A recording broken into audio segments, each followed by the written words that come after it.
Hello, and welcome to May the Review Be With You with Nick and Joe. I'm Joe. I'm Nick. And today we are reviewing episode 5 of The Acolyte, a Star Wars story, Night. Episode Night. Nick, we are over the hump for this 8-episode series with The Acolyte. And we were told ahead of time that this would be the episode that everyone would be talking about. And if the internet is to be believed, that so far that seems to be true. A lot of talk on this episode, a lot of action. I think there was a lot of talk before this that we hadn't seen nearly as much Star Wars or lightsaber actions we thought we might get. And man, it all came to life in this episode. Nick, just jumping into your first initial impressions. How are you feeling about this? This was my favorite episode of the series so far. Not even close. From the get-go, it was just pure ruthlessness on behalf of the Sith character that we've been partially introduced to. And then this is the first time we've got to actually see this Sith in real action. Just like pure power. And it was awesome. And my thought immediately was, I wish this is what Kylo Ren would have been from our most recent trilogy. Just because of like the pure ruthlessness of it. I loved it. This was like an awesome episode.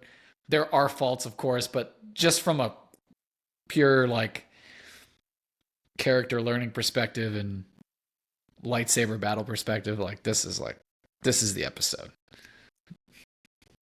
I feel that. I did not feel as strongly on this episode, but my feelings are torn. I think as far as things that I loved about this episode, the action cannot be argued with. I don't care if you've been on the side of you absolutely hate this show. I don't care if you're on the side of how dare Disney touch my precious Star Wars. You cannot deny that since Disney has taken over, this has been the best lightsaber choreography that we have gotten in any Star Wars property. It is awesome. It's just truly awesome fight scenes. Nick, you've already pointed out the force pull into the lightsaber kebab. Brutal. Absolutely brutal. Brutal. Yeah. Mm-hmm. And that's in the first 5 minutes, like the first 5 to 10 minutes of the episode, we get this lightsaber, the force pull into the lightsaber death. Like, this is just like, what brutality am I watching? This Sith is just unhinged. Like, more than any other Sith I've seen recently. Like, it's crazy. In the best way. Like, I've been wanting a Sith character like this for a long time.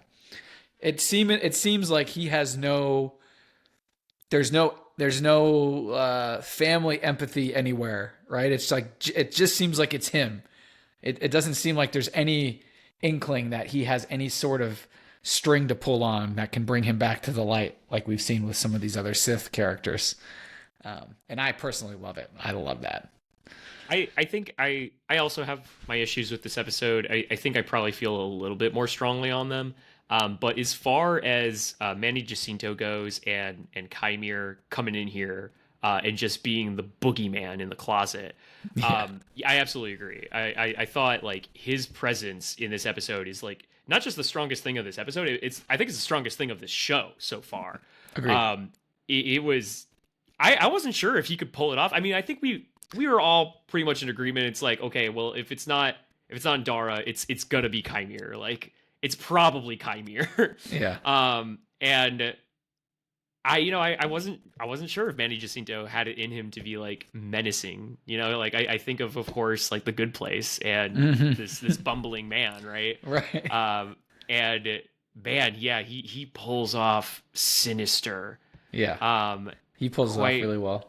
Really well. And to your credit, what you were saying about the Sith themselves, I think this episode did a really cool job, at least in Star Wars media that's not in the video games or anything, just in TV and movie form, of creating a great distinction between Jedi and Sith, right? I think that was kind of my issue like as a kid looking at the prequels, like I didn't really like, other than like Jedi good, Sith bad, like other than that, like I didn't really like understand like, well, why would you want to be a Sith? Like, you get a red lightsaber? Like, I don't see the big difference, you know? Whereas, like, here, it's like, they said it was all about power, right? But, like, I didn't see the power, really, in the prequels. Here you see it! It's like, yes, this is what they were talking about. This is why there are two, because you only need two. Because, like, one of them just starts messing people up. Yeah. Unhinged power. Unhinged power. Yep. Yeah.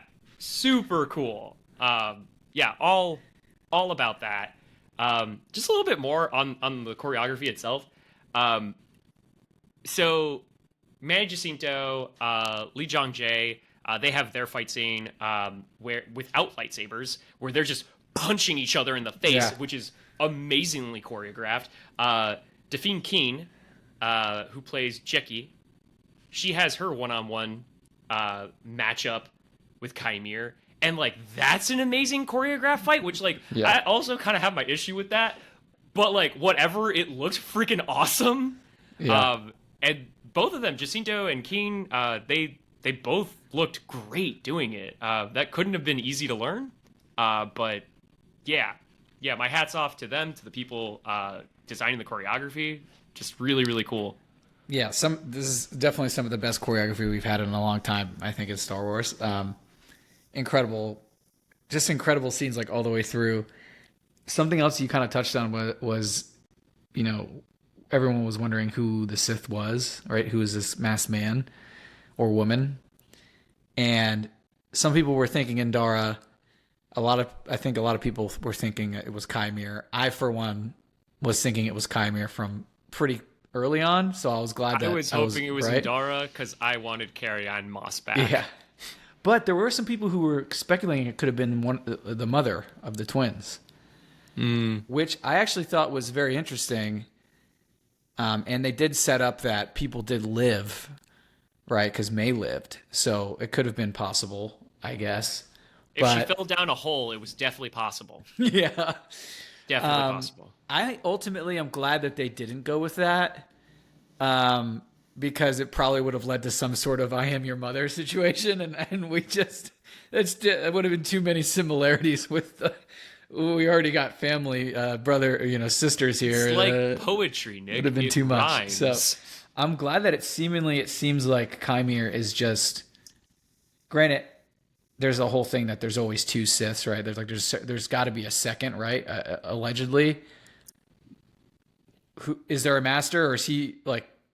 I want more backstory now that we've got the reveal. I really want more backstory on like how he became this Sith. And if there's, because he's looking for an acolyte or a Padawan, if you will. And so is that him trying to find an acolyte so that it could, fulfill the lore of there being a second one? Or does he have a master as well? Or is that master now gone? Like, I want more. I want like a full episode on the lore of this Sith now that we've met him like completely. So we'll see if that happens. But I was gonna wait till the end of our episode for this, but we might as well get into it now. Sure. Nick, what do you where do you think this is all going? With Qimir, and ultimately, like, where do you think this ends? I honestly, it's so tough. I want to say that Qimir is victorious in this moment, and like, I don't want him to be defeated. I feel like the character is so interesting and so powerful that it would be kind of I would be annoyed if he's defeated by the end of the series. I would rather there be some kind of like resolve, and then like next chapter of either this story or of the Sith like in another story showing up at some point. I just really enjoyed it so much. So I really don't know. I think that the Mae and Osha dynamic is getting a little bit more interesting, which I like.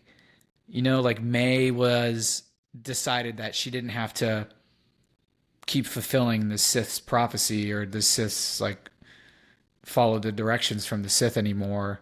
She could, get help from her sister But then Osha is like, you're a criminal and a murderer. Like, you deserve to be behind bars. So Mae didn't get maybe the welcoming she was hoping for from Osha. And then, of course, at the end, like, Mae switches places with Osha, which I don't like that. We can get into that in a second. But as far as where it's going, I'm not sure. Like, I just feel like there's going to be more Jedi deaths based on what we just saw. And that may manifest itself to like Master Soul. I something tells me that he might not make it as well. But I don't know if Disney's got it in them to kill off like the main Jedi of the show. So we'll see if that plays out.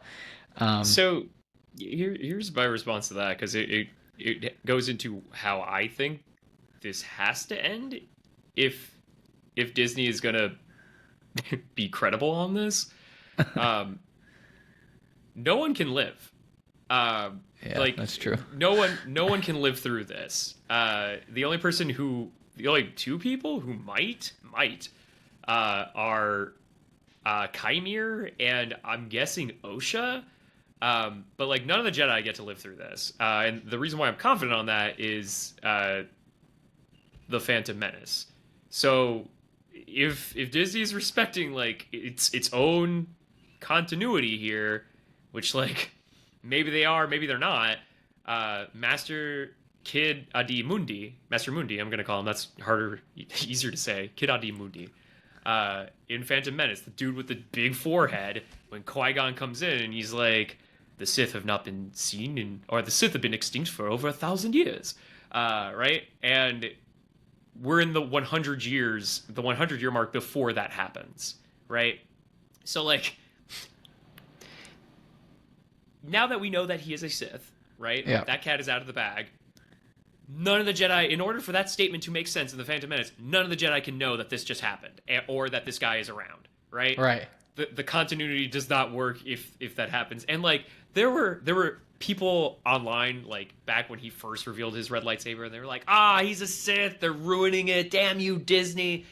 I was on the side of people that was like, they never said Sith. He could be a dark Jedi. We don't know. We don't know anything. Maybe he's a witch with a red lightsaber. We don't know. Not a Sith. Didn't say Sith. And then he said Sith in this episode. And Nick, I actually legitimately felt a piece of myself die. I was like, fuck, those people are going to be so loud now. They're going to be like, see, we told you.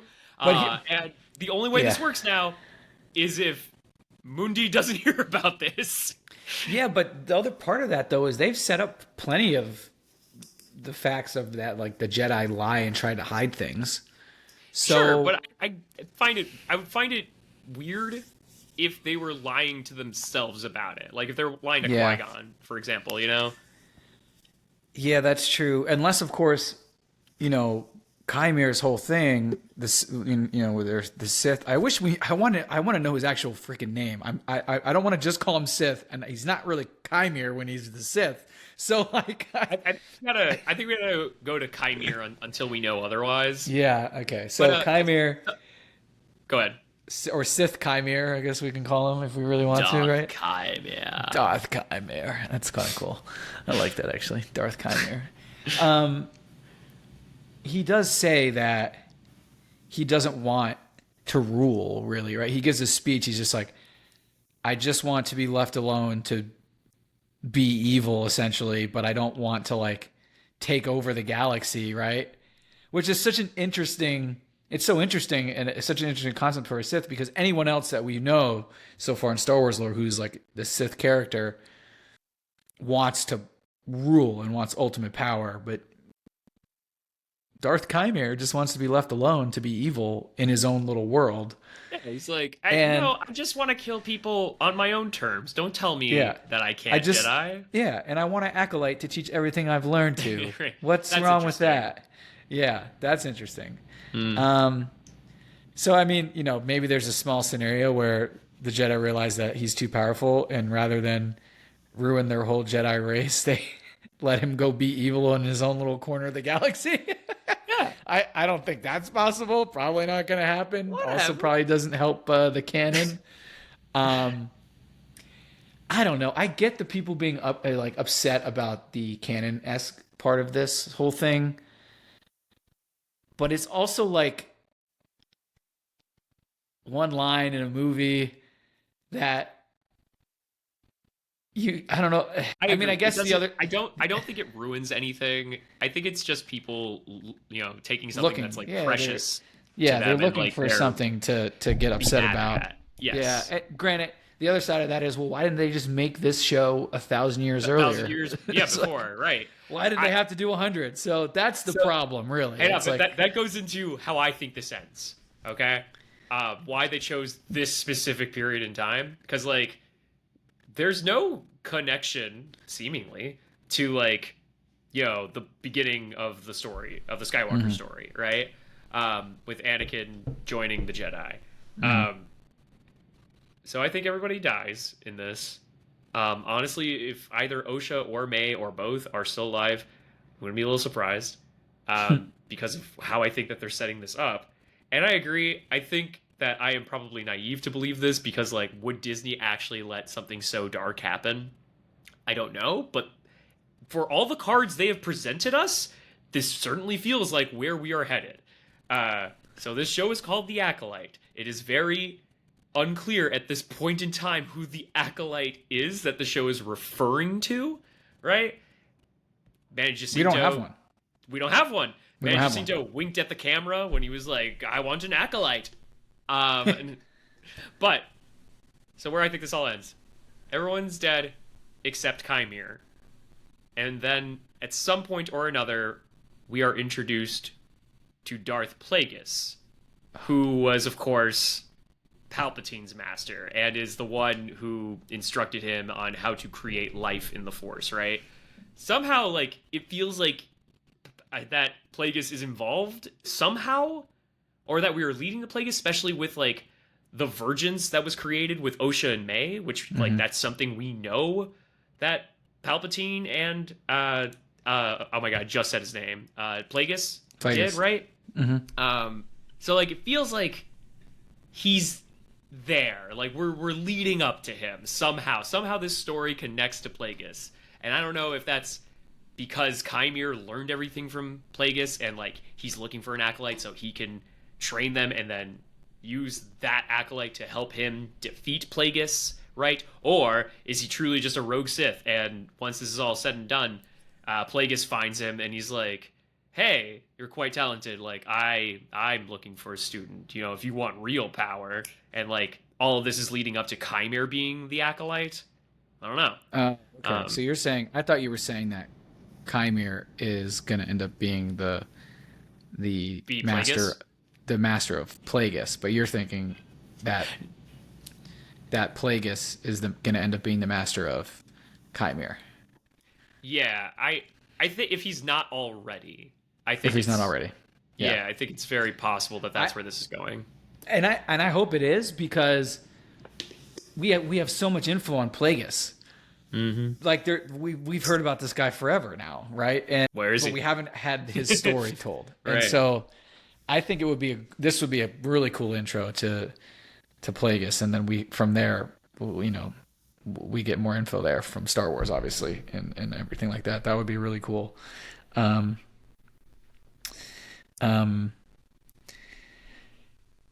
What'd you think? Can I rant real quick? Yeah. I gotta rant, Nick. Okay. So like I said, there are things about this episode I really liked. I like the fighting. Fighting's great. I love that we're on an actual set. I love that humans designed this set to make it look like a convincing alien world, and they did an amazing job. It looks so good. Nick, I hate some of the character writing in this. Actually, I hate a lot of the character writing in this. Yeah, me too. I don't understand Mae. I don't understand Mae's character at all. And I don't know if it feels like there are multiple writers per episode who are just and then Mae will do this. And then the next writer comes along and he's like, but then I decide Mae will do this. And they're all playing this weird game of telephone with each other. And Mae's just this amalgamation of choices that don't make sense. In the last episode, Mae's like, my sister's alive. This changes everything. I'm gonna go turn myself into the Jedi, and I'm gonna rejoin my sister and tell them everything I know about the Master, right? And, like, I already thought that was a little weird, given, like, the revenge path that she was on. But I was like, all right, maybe it does change everything. I don't know. I've never found out my sister was alive before, so cool. This episode, I understand that there's pandemonium and panic, but there's literally a Jedi who's trying to arrest her, and she's like, no, and, like, fighting back. And I'm like, you just said you were going to turn yourself in. You could cooperate. You could be like, hey, look, yeah, sure, do this. I have information on this dude. Like, why are you running? Maybe it's fear. I don't know. But, like, it's not clear. It goes back to, Nick, what we said in the very beginning of this, which is, there's enough here to make me think, well, maybe that's what they're going for.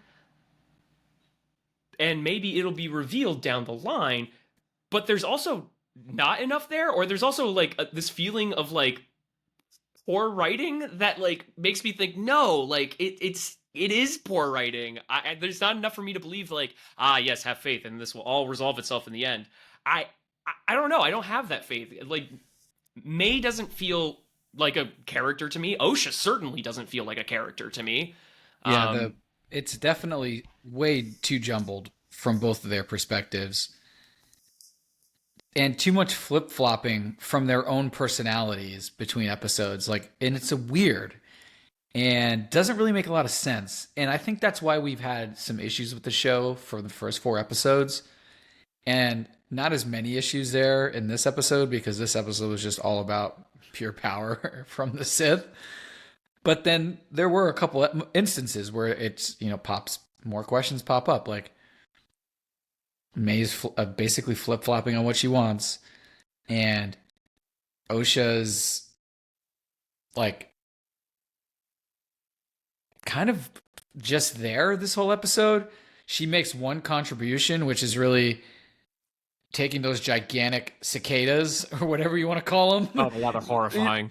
Those horrifying giant cicadas, and realizing that they are attracted to light, and so she's going to use them to try to buy some time with the Sith, which, like, I actually liked that whole little plot point. I thought that was because, like, the whole time I'm like, how are they going to get any kind of reprieve here to get away from this Sith who's clearly more powerful than everyone? Like, how are they going to, or are they all just going to die this episode? Like, how are they going to get away?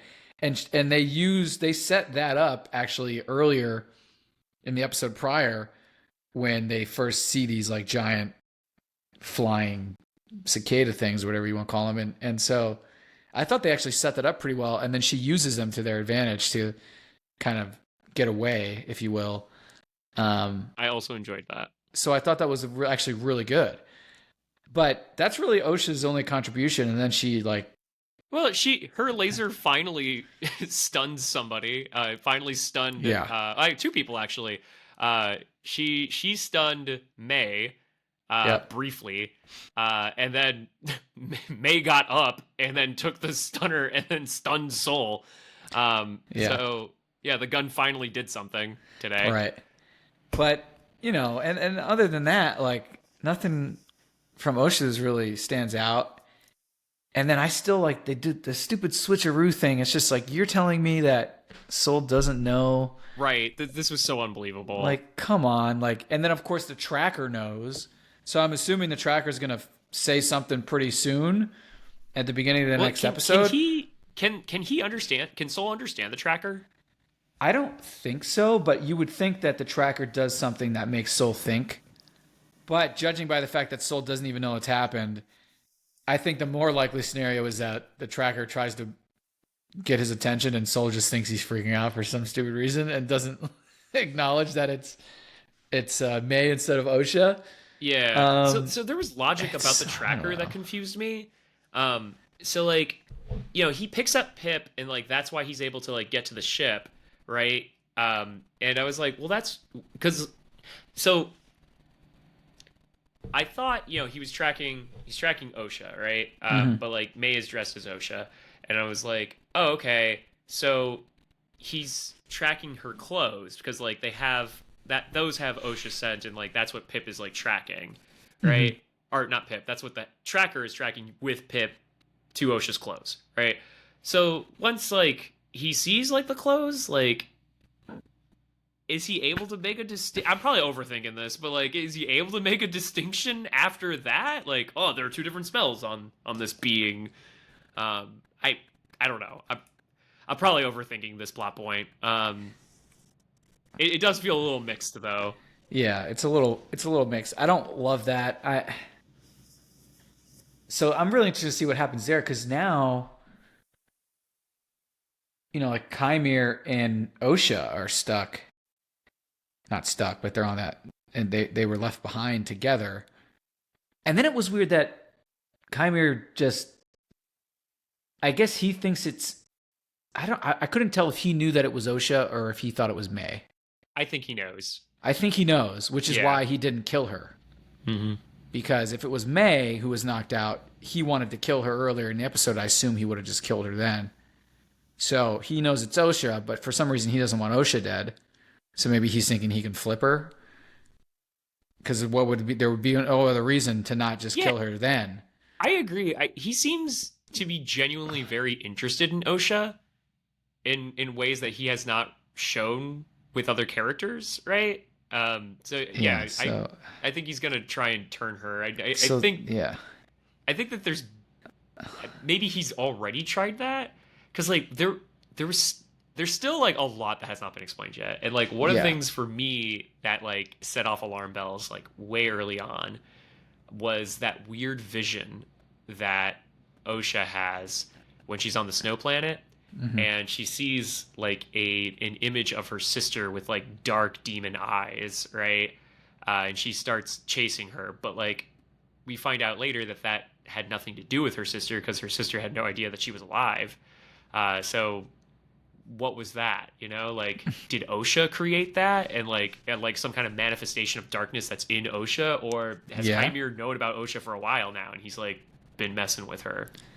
Yeah, that's such a good point. So many questions. Honestly, we're probably not going to get answers to half of these, because it feels like issues on the writing end from some of these episodes. So I can't imagine we're going to get closed loops on everything. And we don't need to be picky about that, but we do have to talk about it and bring it up. True. Because there's plenty of loopholes. I do want to. Oh, go ahead. Go ahead. Yeah, this is a super quick thing. Sure. What the hell is up with these damn transitions between scenes in this episode? I mean, just poor, very poor, and annoying. Like the transitions they're using are like the simplest and shittiest types of things you just use in like Adobe Premiere Pro.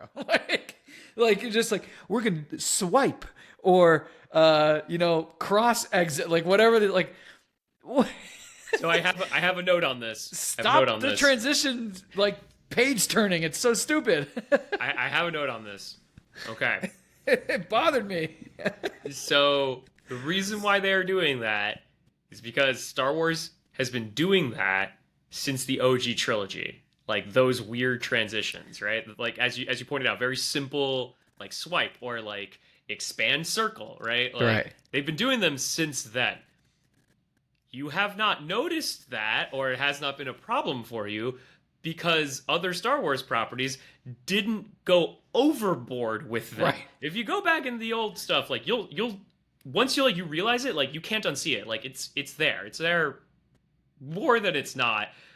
But this show, oh my god, every transition has to be that. And it's like you said, it's so irritating. But the irritating part about them doing it in this episode is, and it hints at what you had mentioned earlier about how we are on a set. This episode takes place on a set. It does not leave the set. We are on the set the whole 35 minutes. Ooh, this is a good point. Yeah. There is no other world we go to anywhere at any moment in this episode. We are on this planet.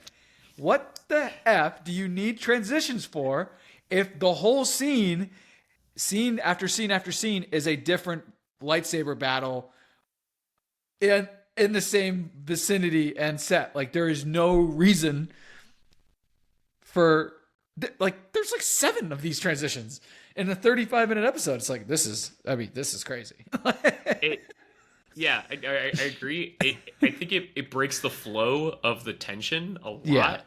Yeah. It's so disruptive, right? Right. And like you said, like you know, these hard transitions are usually between two different sets, right? Right. Like two different settings.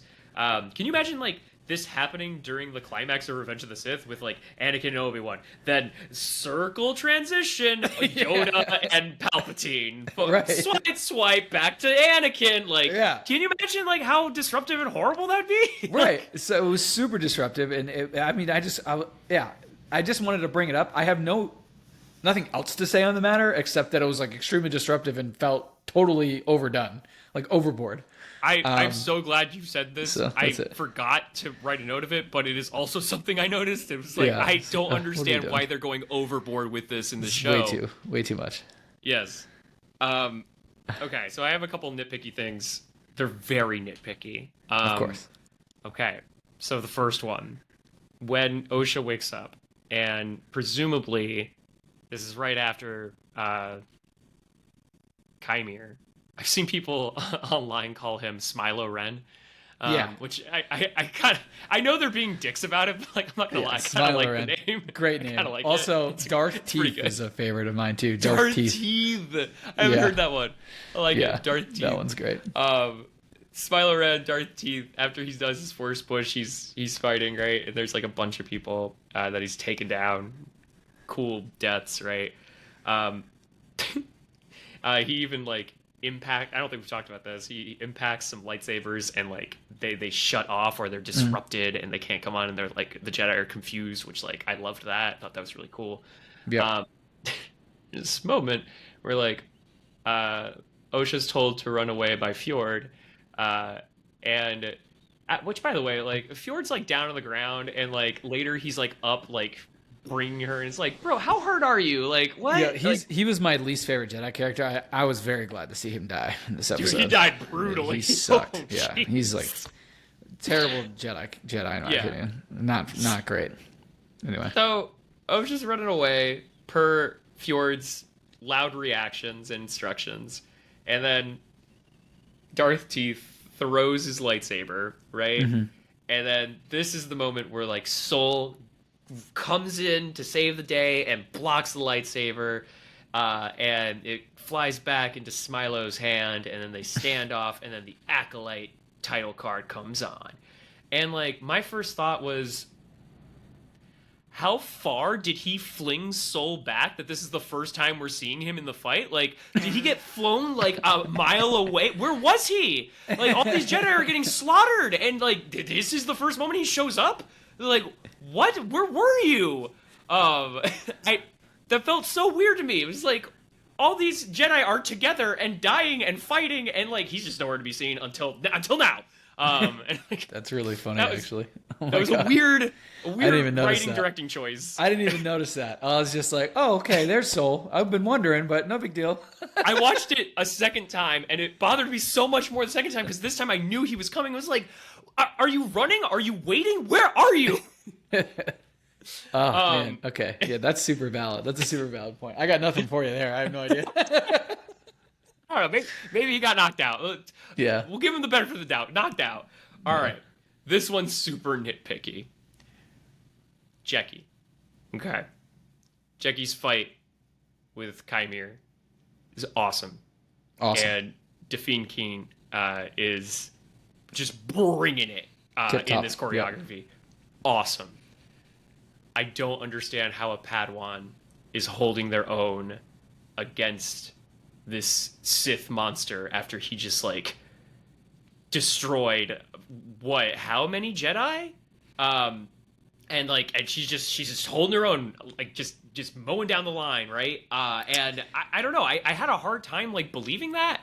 So I got over it pretty fast when she had the awesome double lightsaber choreography. yeah, but that was really still, cool. The double lightsaber choreography was awesome. Plus, Her death is counter- metal as hell. the counterpoint to your point there is that she does die, and it is extremely metal with just the three holes.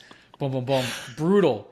Right. He turned it on, turned it off 3 times to do that. Yeah, totally brutal. So she held her own, but she still, she didn't win, and she died. But your point, some other people have made this online too, and the counterpoint to you is there have been other Padawans in Star Wars lore who have held their own against Siths. Obi-Wan being one in of A them. Phantom Menace Obi-Wan is being one of them, right? Yeah. And there are some other instances. And so I don't think that I get what you're saying, but I don't think it's as much of a problem. And you did say it was super nitpicky. So I don't think it's, to me, that was no issue at all. I think they've set that up plenty of times that a Padawan can hold their own. And then again, she held her own until she didn't, and she died a brutal death. So at the end of the day, it's not like she did win. So I mean, that's fair. I think the reason why like it caught my attention was, so at first when I was watching the Jedi just get slaughtered, I was like, mind you, I did not feel this the second time, but the first time I'm watching them get slaughtered, and I'm like, what? Why? Like, oh, okay, he's just that much more powerful that like all these Jedi can't gang up on him at once and just beat him. But then, I thought about, after the episode, I thought about two things. One, Fjord, said like, he breaks the rules of combat and like he gets in your head, like, and then there was like the lightsaber disruptor thing, right? Like all of those things. And then like thinking about it, it was like, well, like a lot of those Jedi were pretty young and they've probably never fought someone who is seriously trying to kill them with a lightsaber, you know? Yeah, because they've never, that made sense. They didn't even know what he was like. If this Sith shows up at any point between the Phantom Menace and the Last Jedi or the Rise of Skywalker, at any point between there, the Jedi know it's a Sith, right? But this is 100 years earlier. There hasn't been a Sith, as far as we know. Really, there shouldn't have been one there right now. But anyway, we'll see if it makes sense or not. All of these Jedi have no idea what they are, like, and they ask him what he is, and he tells them. Yeah, it's true. Yeah, you would. So the line I wrote it. The line is so great. It's cool. It is cool. I have to look. I have it quickly. Hold on a second. It's like the line. I loved it. I wrote it down. I have no name, but the Jedi like you might call me Sith. So they don't even know, right? And so that's a great point. All these Jedi that died, like, I've never fought chaos. They've only ever fought themselves or other problems in the universe, but not something like as raw powerful as like a Sith who is completely unhinged and has no, like you said, like there's no rules of engagement or rules of combat for him. It's just pure chaos. So they were way in over their heads.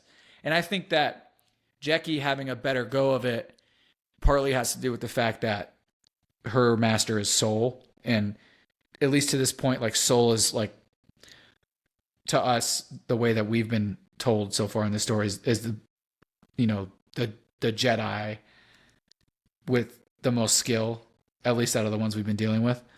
And so I think that also kind of helps kind of bring home the whole, she is a Padawan, but she's been trained by one of the best Jedi of this era in our, as much as we know. And so it also makes sense that she would have like a really good go of it. But the double lightsaber that was so cool. That was awesome. So cool. Yeah. Also, really quick, because we're talking about deaths. When Qimir, I forget who he kills, and maybe this is how Yord dies, right? He gets his head snapped. Yeah, this is how Yord dies. Yeah. Like, when he did that, I think Mae saw it, if I'm not mistaken. But for whatever reason, when he snaps Fjord's neck, my first thought was, that's how you kill a Jedi without a weapon. I was like, Mae's been wondering the whole time. That's how you do it, baby. Awesome. Yeah. That was the first thought that came to mind when that happened. I was like, well, that's certainly how you do it without a weapon. My goodness. Brutal. That's Also, an awesome the muscles on Manny Jacinto. Right? My good, the dude's been working out. He looked great. Dude looks chiseled. Dude looks also. I need to get on the Darth Teeth workout plan. Yes. Yeah. Hopefully he can share those Sith secrets. Yeah. The beginning of the episode when he throws the lightsaber and then Soul blocks it, he catches it, and there's that close up of him like catching it and like you see the arm, Yeah. and you see how jacked it is. Yeah. I saw that and I was like, oh, so it's not Carrie Ann Fisher. Yeah. Okay. I was like, definitely not one of the mothers. Not Indara. No. That's a dude's massive forearm for sure. It's probably Manny Jacinto. Yeah. But damn, Excellent. yeah, you're not kidding. Dude's been lifting. Yeah. Anything else? Anything else on your? I don't think I have anything else immediate. That's all I've got. Oh, there's one more thing. Okay, so Amandla Stenberg plays Osha and Mae, right? Does she play both? She plays both, right? Yeah. Yeah. Okay. It's very obvious in one scene that she is both of them. And I don't know how you would do this scene exactly. I just know that it didn't work for me. It's a scene at the end. Yep, where they're hugging, and then like Osha puts Mae into an armbar, and she's like, "You've committed crimes, Mae. I'm bringing you in," and like they keep cutting back and forth, but they're never in the same frame, and it's like, guys, like this doesn't look good. Like, please stop. I don't like this. Like, you had so much going for you. Please stop. I don't like it. Joe, by the way, everyone, Joe did not say that for the first 20 minutes of the episode when people were getting slaughtered. Okay? Joe did not say, I don't like that when people were getting murdered. He said when they were hugging. Yes, when they were hugging. At least the camera work when they were fighting was great. And then suddenly, when it's the two of them in the armbar, it was like, nope, I'm out. This looks awful. It is clear that this is one actor and a stunt double. Don't like this. Love it. All right. But even though I don't like Mae, and I feel nothing for Osha, I don't think it's Amandla's fault. I think she is doing the best that she can. And like, for the record, no, this isn't always true. At times Osha sounds like Mae, and Mae sounds like Osha, and I can't tell if that's on purpose or not. I want to give the actress the benefit of the doubt and just say it's bad writing. I don't know though. Yeah, it's tough. It's tough to say, to be honest. It's a tough thing to do. Now it's going to get even more confusing because now Mae has to play Osha, but it's the same actress playing both. This is true. I'm glad you brought this up, actually. Oh my god. So all right, so I'll give her this.